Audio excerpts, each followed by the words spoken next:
Well, howdy folks. Welcome back to the old wood shop. We're coming to you from the World Headquarters building. We're of course in the lower level. I thought maybe I'd try and give you a peek at the next project. This was one piece of wood sent to me by my friend Bob Doyle. It's red oak. I think this thing must have weighed 100 pounds. About all I can handle. So I split it in two, and I think it's going to work out pretty good. I've kind of penciled out what I think will happen, and there's two approximately 15-inch diameter bowls in there. So the next thing I have to do is, along this cut line, I'm going to try and get on the bandsaw and trim off that excess, because these things will really be heavy. And when I get them on the lathe, it's best if they're pretty round to begin with. Now the first thing I have to decide is which is the bottom of the bowl and which is the top. Well, this is the piece I looked at first, and I'm interested in making a natural edge bowl. So that means that the tenon has to be on this side. Now to do that, kind of a circuitous route, I'm going to mount a faceplate on here, and then I'm going to put it on the lathe, and I'm going to drill a flat spot on here that I can then put another 3-inch faceplate on, and then turn that around and turn a tenon on here.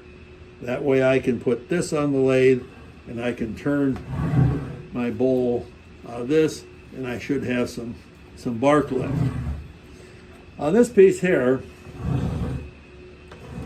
I'm thinking what I'm probably going to do is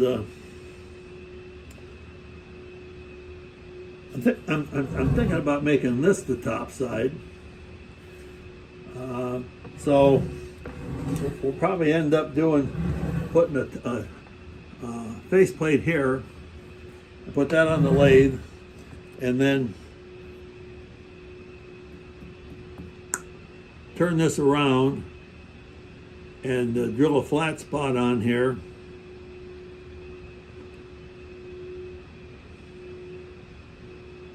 And I'll put a tenon on here.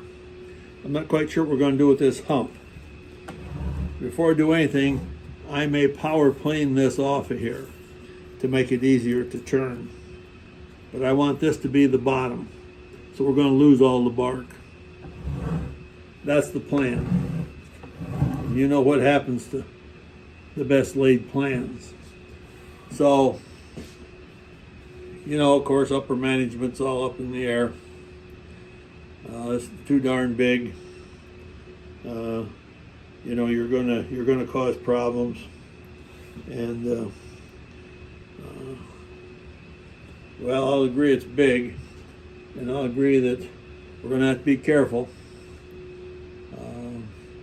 But I think we can do it, and I'm kind of anxious to try it. So the first thing to do is going to be to drill a pilot hole in here and in here, so we can put that on the bandsaw and turn it around and cut approximately on that line. Get rid of this excess material.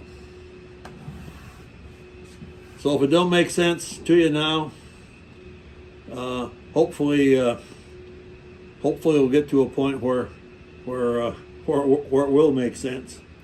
So anyway, I'm thinking this is the next project, and this will be a pretty big project. So it'll probably be, I don't know, at least 3, maybe 4 videos. And that's another thing. The upper management wants to keep the videos short, and I said, well, but this is a lot of work. I got a lot of stuff to do. Well, You don't have to show everything. And I said, well, you know, if I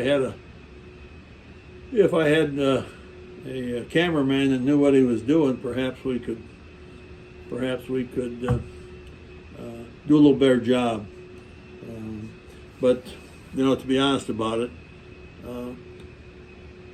some of the videos on YouTube, there's guys on there with expensive cameras and more than one, and they have them mounted on off to this side and off to this side and above, and folks, we can't compete with that. So we aren't even going to try. So, 2 large oak bulls, part 1. I think we're going to be trying to get ready and at least get one of them bandsawed out this afternoon. Beautiful day here in Cedar Rapids. That's why I went out on the wood pile and kind of looked around, and this is what I came up with. So folks, thanks a lot for watching. You have a good day. And I'm going to try and get these ready for the lathe.